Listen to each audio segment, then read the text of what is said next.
Welcome to the Smart Connector podcast, which helps entrepreneurs generate more impact, wealth, and success, attract others for all the right reasons, and become a smart connector, the architect of your amazing business and life.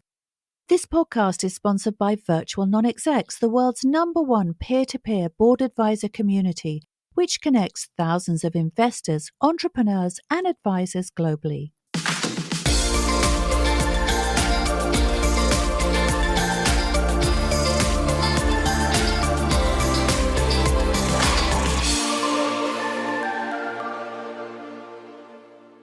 Welcome, everybody. This is the Smart Connector podcast. I have the most amazing guest for you today, Fredrik Sandvall. Welcome, Fredrik. Great to have you here.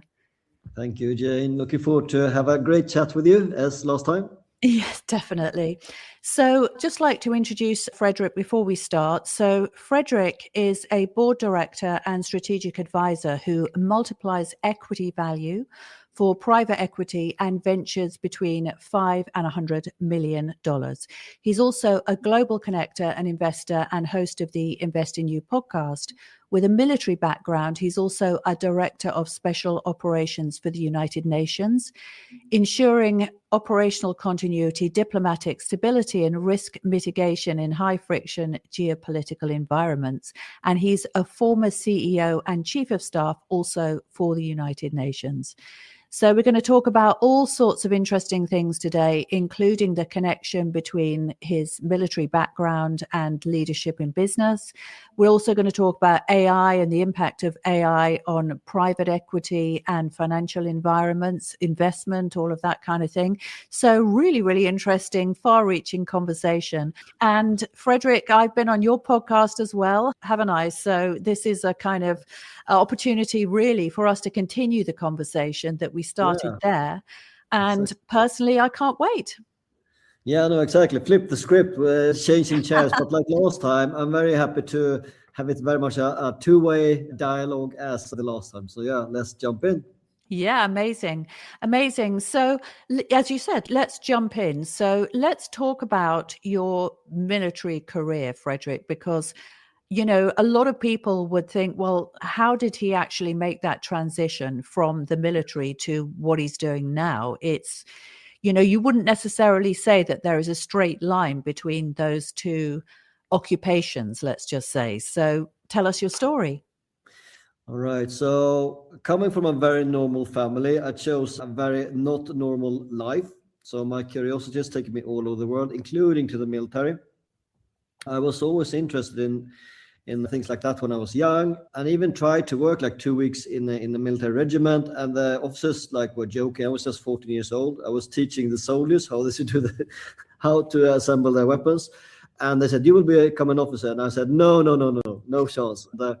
Just a couple of years later, I did the selection process for the same as your paratroopers and the same as your special boat squad, and I ended up with the military divers and so on, and spent many years there training really the elite of the younger men in Sweden. And I really enjoyed the competitive edge, to be super selective who you pick and train, and then drive them even harder to explore ways that they had no idea they had. So when I was on the soldier side first, to become an officer within that kind of unit was completely impossible for me mentally. Why? Because they felt like gods. Like, how can they be so good? So I never thought I would become an officer myself, but I did, and I really enjoyed it. Then I did a couple of strange career choices. So from being the youngest captain in the whole Marines in Sweden, I decided to start to go abroad on real missions. And that meant also saying no to some extremely good career paths back home. And that took me as an intelligence officer, operations officer, leader, and commander to various parts of the world. Thoroughly enjoyed it.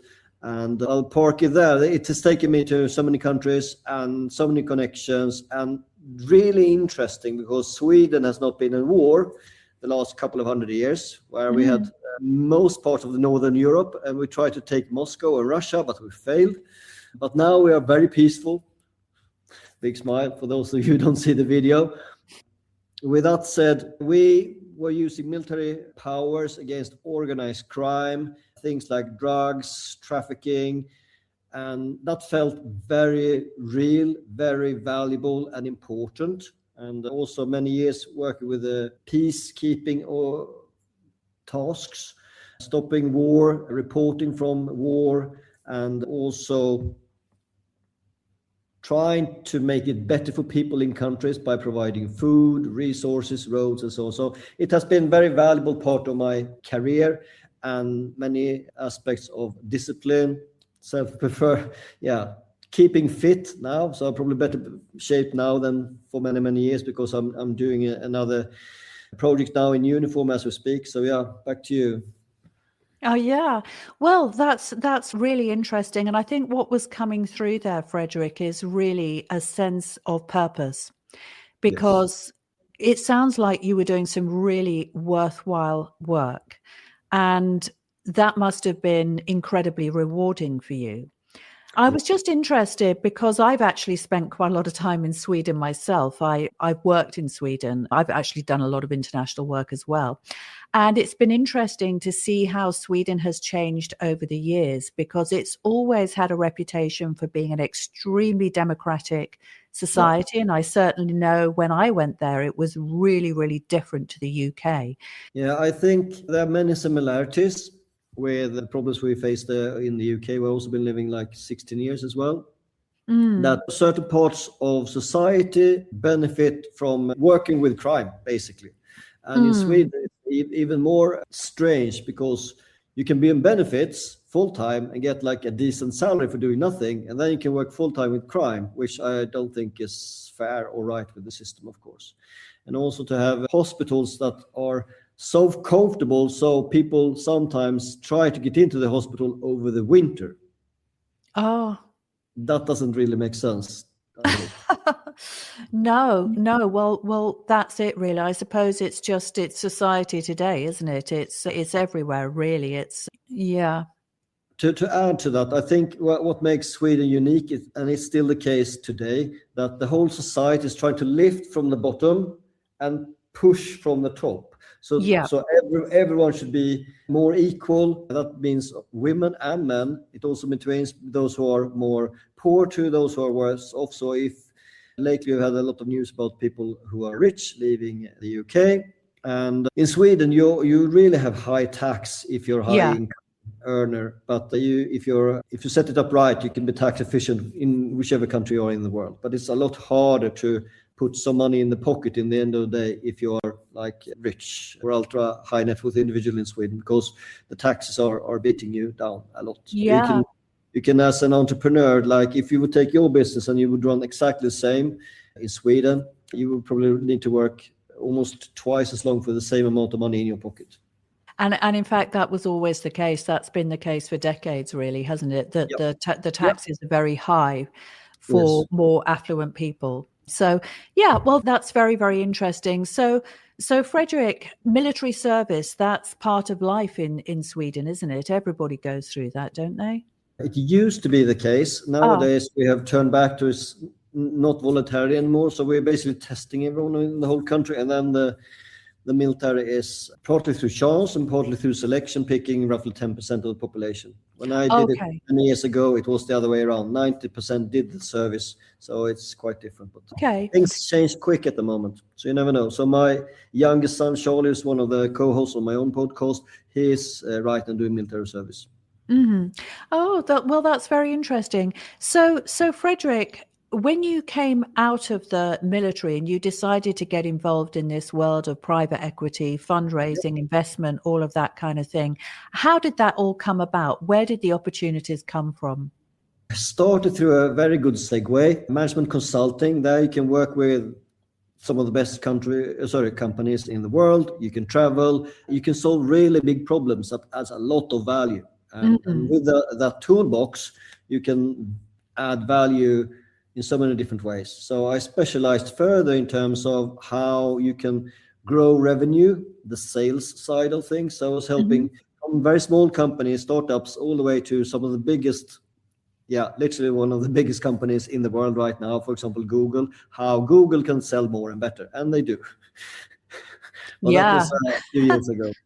But also really interesting to see how even the best of the best, for example, working with one of the top 4 consulting brands in the world, helping their most seniors people to become better at business development.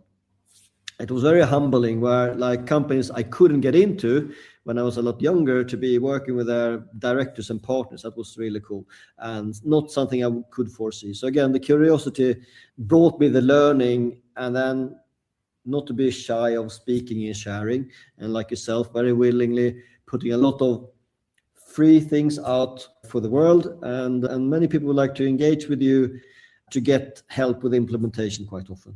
Yeah. Oh, well. That's amazing, Fredrik. I, love to hear your story. So we were going to talk about AI and the impact of AI on private equity and investment, and what's Yes. kind of happening, because AI is really impacting business everywhere. It's impacting our lives in a very, very big way right now. Yeah.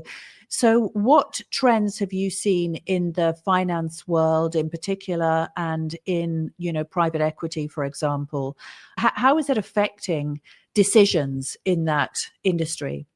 Yeah, I'll just do a small comment before I respond to that question. I'll try to not forget it. I did some research linked to one of my books very recently and noticed that basically all of the value created in the American Stock Exchange, the top 8, including one which is not one of the big 7, which is outside the market, OpenAI, if you take their value increase, that is basically the whole gain of all the companies in the US, which means basically 500 companies are now worth the same as the top 8. Oh, I'll say it really? one more time. The top 8 are worth more than all the other 500 right now, which is Really? crazy. And why is that, Fredrik? Valuations and how the stock market works means that you got both an aspect of speculation, but also stocks and shares, they got like a value of the business. But then in addition to that, people price in the future of the business, whether that's good or bad. In this case, it's a hope. For example, if we take Tesla, they will very soon be known to be doing robots and AI, not cars. And that's where they are going. Back to your question linked to private equity, financing in general. How does AI help and change? I'll zoom out to those biggest investors in the world, which are not banks and not companies, but it's private equity. It could be, and they are companies raising money to invest on others' behalf. Same with venture capital, but they focus on the lower end of the market where they are still growing. Family offices is something that's become very popular lately. That's basically a family has got at least 100 million in disposable cash. And they increase so fast all over the world, including in China. So many new millionaires are minted all the time. So those would like to invest their money. And this could be done by like funds, etc. But it can also be that they need to find the companies to invest in. And here was a really important part. So many people, including many people that I personally know, have set up companies to source those off-market deals, to get direct to the owners. So that's one place where AI is helping. Another aspect is to do like much faster due diligence and to create like that long list and short list of companies to target. Also, like basic due diligence, going through the financials can be done very quickly. Again, on a high level. Same thing, reviewing contracts and legal things. So all of this is before any deal happens. Yeah, so it's velocity. Velocity is, I mean, I know a bit about private equity. I was sitting in a meeting the other day with a very prolific private equity guy, and he was explaining how he values businesses. And it was just as you were saying, that they're not so interested in the history, they're interested in the future, because obviously if they're going to put the money in, then there's going to be an exit down the line. So what they want to know about is what happens between us putting the money in and that exit, and how much do we actually believe in this scenario that you've projected. So I thought, well, that's interesting, but he was also saying, it's just, you have to sift through so much information that it is very, very difficult to actually find the gold. So Yes. what you were saying about automating a lot of that through AI makes a lot of sense. And of course, what that means is that speed is definitely going to be massively accelerated, isn't it? The good deals, the good companies are going to find it easier, I would imagine, to cut through. But it Yes. also means, obviously, that's good for private equity, but for the businesses themselves who are raising funds, there will be implications as well. So how do you think AI can help those businesses that are on the other side of the private equity? In other words, the fundraising, how can it help them be better and stronger at what they do? Yeah, tricky question. I mean, ultimately, so many people are right now on individual level using AI to simplify their work, to be more efficient, etc. I think that's a big magnifier of what can be done. And this applies to all aspects of all businesses. So now I was talking, for example, about fundraising.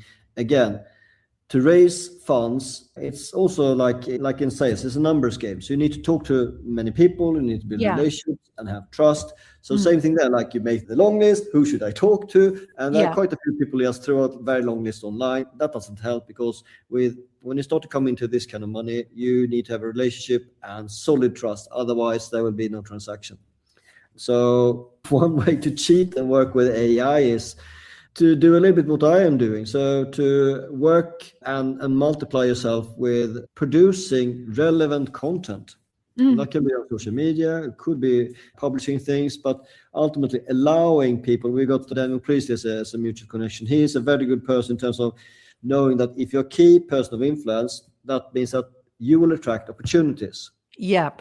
I fully believe that. Yeah. And please carry on. Well, I was just thinking, if AI is making it easier for private equity to find deals and much easier and much faster, then surely for the businesses that are raising finance, surely there's a process that can be reverse engineered using AI. So Absolutely. will there be the companies of the future? I was just imagining that a business might say, okay, our business is going to be, we want to raise private equity at this particular point. And what we're going to do is we are going to follow the formula. So we're going to reverse engineer, what does a successful business do that raises 100 billion or something like that? Okay, what do they do and how can we get it? Is that possible, do you think? It's 100% possible. So number one, to get that kind of money, you need to have the team. The team is much more important than the product, because ultimately investors are investing into the team. Of course, you need to have a relevant product as well. So the biggest money you will not get in the beginning. For example, SaaS companies, there you need to burn cash. What used to take like 2, 4, 5 years without profit now can be done in the living room. Teenager basically creating a vibe coding a whole. One good thing is you can have AI to sift through some of the best pitch decks in the world. And all of a sudden now you got a template what the expected pitch deck might look like. You can also analyze some of the best companies, what did they do, and reverse engineer it as well. So I just took the list of the top 20 AI companies in Sweden, and I forced AI to come up with like, what are the key trends? What can I take out of this and put into my own business model if relevant? So you can actually pull out some threads and make it relevant. So in terms of raising the funds and working with AI, it is really a lot about trying to still keep the person in the loop. The day or the day before, I decided to be a bit evil. I do get, because if you got like investor in the title on LinkedIn, you get a lot of things in your inbox. I'm sure. And I got something that, okay, I know the industry, I know the area. It was related to real estate, and something I have got a lot of experience. And I decided to use AI to take the really, really good pitch and all the financial models and everything that they were providing to me, basically, and try to analyze, okay, how has this been created? Oh. What is the team behind? Because when I read it, it felt like a couple of key things. My experience allowed me to ask really good questions to AI to basically untangle that it doesn't have a team. And again, because of how I trigger the questions, it also can figure out that the money is going to allow them to recruit the team that they already should have had. Oh, right. Yeah, get it. Furthermore, the time frame now, since they don't have the team, will become completely unrealistic. And the time frame linked to how secure the market is means that the occupancy rate in this case will be a lot lower. And it's also, again, unrealistic to have this fast acquisition and planning, development, manning this kind of real estate. So using AI, I could take a really solid presentation, and in less than 15 minutes, I had found all the flaws, which means that's absolutely not of interest to me at all. Wow. But it was a fantastic presentation. Really? Well, that is just amazing. I mean, it blows my mind really that you can do that, because, you know, even a year, 2 years ago, all of that work would have been done by people, real people, wouldn't it? I would not have seen it at all so clear. I could see like the small indicators that this might be the case. At the same time, it was a really solid presentation. So it could fool basically 9 investors out of 10 at least, just by like, okay, here is like the money. And then they would be disappointed because it would take longer time than planned. The exit is very uncertain, and all the projections are not so good either. That is very, very interesting. So really what we're saying is that AI is going to make business better for investors, because they are going to be able to predict more accurately whether the funds that they put in are going to get a return and whether the business is going to be successful. Obviously, there are always going to be variables, because nobody really has a crystal ball. We just make informed guesses, really, don't we, about the future? But that's going to be an effect. And then on the other side, the businesses that are actually raising funds, then it's going to be easier. If this is a collaborative process, let's say if you're an investor, you go back to the business and you say, look, these are the flaws that we've identified, then it's going to be easier for the businesses to actually become better businesses and more investable, because they will have access to those tools as well. But having said that, it is hard to be an investable business, really. It is not.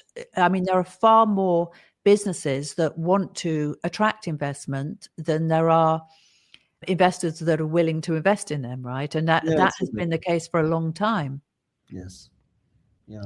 I mean, ultimately, right now we got another lever. So we spoke about like how do we fund the companies and how they find them. The next step is also super interesting. Like, how can they use AI to increase the value? That's really exactly where I'm working at the moment in terms of what I plan to do myself. So you used to look for companies where you can add some value. For example, they were really good with SEO, but they kind of missed maybe the channel of normal advertising online. So it means that whoever bought the company in full or part could easily add another channel, strengthen something that was obvious. And right now, it's still so early days. Both of us know that companies dealing with AI is still so early. So pretty much no one has implemented something relevant yet. And the whole idea of like agents last year, this might be the year of agents or not. It still might be too early. So most of the companies are dabbling with AI. And they might say that we're using AI, but those who are doing really, really well, who invest like many millions, they are leading the way in a crazy way. And also something worth mentioning, combining what we spoke about so far, we've seen the biggest companies in the world are buying all the good smaller AI companies. Why? They not necessarily need the idea, but they like to get the talent. And we've seen an example of companies being bought for hundreds of millions or even billions for getting one guy or girl. Wow, really? It's there's a lot of people, I have a lot of people come to me and they talk about jobs and they say, Jane, you know a bit about AI, what's going on in the online world, all of this, Yes. should we be worried about the future of, children's careers? For example, they might say things like that. And the reality is, I think anybody that is actively incorporating AI into what they do has a Yes. bright future right now. Yeah. I mean, Yeah. I'm working with on my own business. I have about 5 tech people because we're incorporating quite a lot of AI into my business as well. Yes. And they don't have any problem attracting work. No problem whatsoever. It's the people that they just want to put their heads in the sands and say, well, this is something that I don't really understand. I understand the old way, surely there's still room for that. No, our world is changing so fast that we all have to embrace it and make it a part of our businesses, even Yeah. though none of us really know the answer because it's evolving all the time, isn't it? Yeah, no, completely agree. And to be and stay relevant, at least you need to be an element of AI curious, at least to dare to try, because if you dare to try and play, you will learn new things. And like we said last time we spoke, we listen to too much of AI content at the moment, both of us. But guess what? That accelerates our learning so much. Yeah, and I think there's also I also think something that people get wrong is that I think there's a lot of AI training out there. It's learn how to use this AI tool. Yeah, And there is only so far that you can go, even as a technically savvy person, with actually learning AI tools. I mean, personally, I don't want to learn AI tools. I don't think that's where my strength is. I want to leverage other people's technical abilities because people same. that are, technical experts, they're always going to be able to grasp this stuff a lot faster than me as a, Yep, I mean, I'm reasonably good at tech, but this is gone way beyond just the basic things like marketing automation or whatever. It's yep. genuinely, it's a specialist field, really. So I think, it's for us as entrepreneurs and investors, we have to understand at a high level the contribution of AI to our businesses and to the whole business landscape. But I think we also have to leverage the right people in the right way in order to get results. I mean, would you agree with that, Frederick? Yeah, Jane, I completely agree with that. So again, if you play to your strength, yes, I've always been technical savvy, but I'm even better at finding the right people and then a pile Mhm. of cash and making all of that work smooth together, which means you and me can amplify other people. Yeah. And that means that not only you and me get a job, but we might have tens, hundreds, or thousands of people working and producing things. And the same thing here with a podcast like this. Mm. Many thousands of people, yes, can pick up ideas and run with it. If we had this conversation offline, no one will benefit. Now everyone can benefit. It's only Yeah, that they have exactly. to try out. Yeah, I mean, that's one of the things that I do love about podcasting, that we can actually reach people in other parts of the world who Yeah. they would never be able to sit in the same room as us, but they can, Yes. eavesdrop on our conversation as if they Yeah, were in exactly. the same room. And isn't that lovely? It's wonderful. Yeah. Really love it. Yeah. Yeah, just to build on that. I mean, I've got different price levels in terms of things I do. I do a fair amount of free things or extremely cheap, like books also very cheap. And then you might charge a lot, or even that I don't even work for money anymore. I work for like equity and money or whatever your solution might be that you pick. Hmm. But if you don't share anything, people will not get to know you unless you're super highly recommended because of your work, more on a Yeah. one basis. But I rather help as many as I can. Yeah. And I know that obviously we both really strongly believe in the power of we'll call it personal brand, but Yep. basically getting out there and establishing some credibility and authority online. Indeed. And I think that one thing that AI is it's never going to be there is, well, I mean, perhaps I shouldn't say never, but it's not there at the moment, is we are very interesting as human beings. We are very creative. We're good thinkers. We are very individual. We're unique. And what happens is when you bring people together, even just a conversation like this, or you bring a team together and you build a business around a team, AI can't replicate that magic, can it? Yeah, no, I agree. Yeah, Elon Musk would say yes, it can, but Oh, really? Would no, he? no, but because he's more like on a level like machine to machine, but it's different. He is not building on the human connection, which you and I are doing, and they're strengthening both of those, of course. Yeah, and I think that's very interesting because I believe Elon Musk is, they call it on the spectrum, right? So a lot of Outside the these, spectrum. yeah, on the spectrum. So a certain kind of neurodivergent person is going to be quite low, perhaps in, call it emotional intelligence, because their Yes. brains are just, hardwired to be a little bit more like a machine. Yep. And of course, he's an absolute, genius in what he does, but he can be a little bit unusual personally, let's just say. Yeah. And I suppose we need people in the world. We need these visionaries, don't we? Because we know we have to have, as humans, we have to have people who are really out there and doing crazy stuff and willing to take on huge challenges in order to advance the human race. And of course, that's what he does. But at the same time, we need people like you and I who are very connection orientated and who are collaborative and people focused. And, that has always been a massive driver of successful businesses, hasn't it? It's team. Yeah. Yeah, no, I agree, because if you can be a magnet in terms of attracting people, and if you can be an amplifier as a leader, not to push people down, but actually lift people up and dare to recruit people that are better than yourself. You mentioned you got a couple of technical people that in all of their specific specialist fields are way stronger than both of us. It's great. It's just a level of matureness to come to that stage, to allow yourself to become even better by working with even better people than yourself. And I think that's a cool place to be. And then add AI to it, then you're on track for sure. Yeah.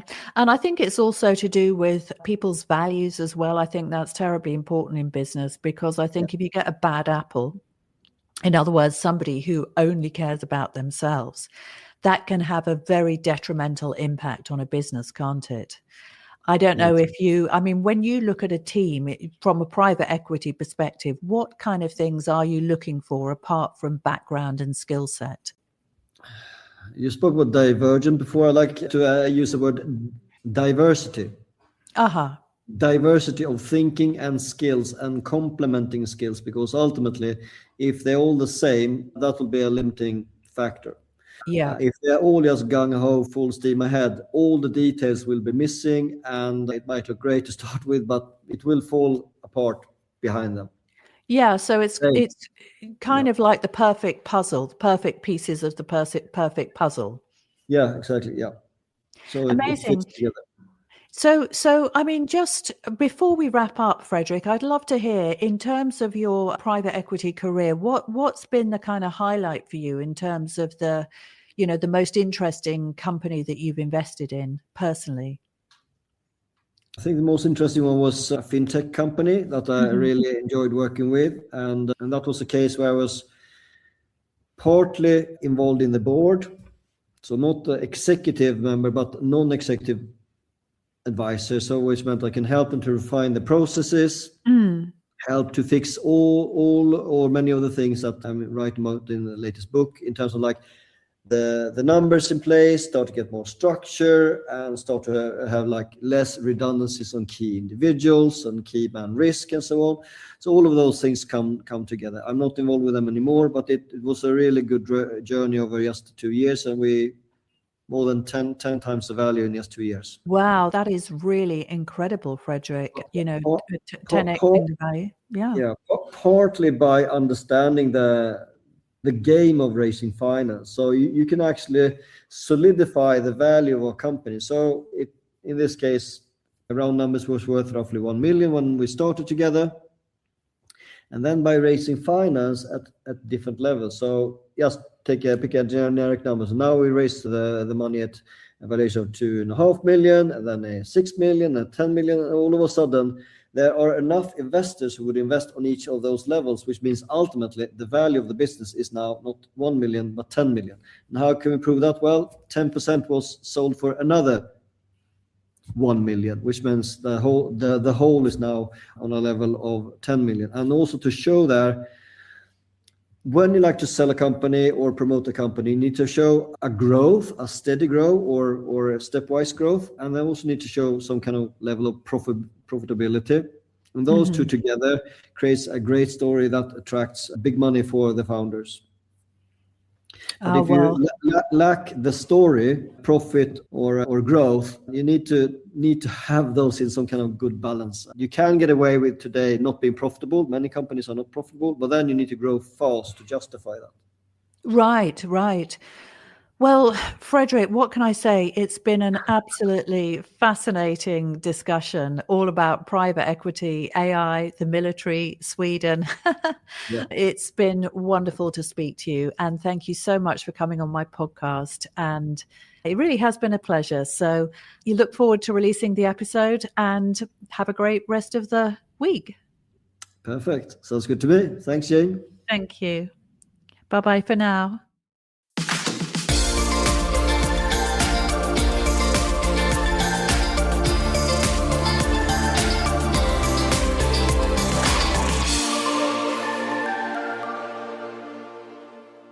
Jane Bayler is the Smart Connector, a London-based, passionate serial entrepreneur, brand marketer and business growth exploder who helps overlooked and undervalued consultants and sector experts generate consistent, scalable revenues through becoming the go-to choice of their dream clients.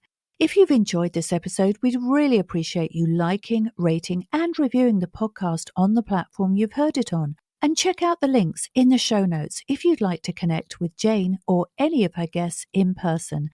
Thank you for listening and come back soon.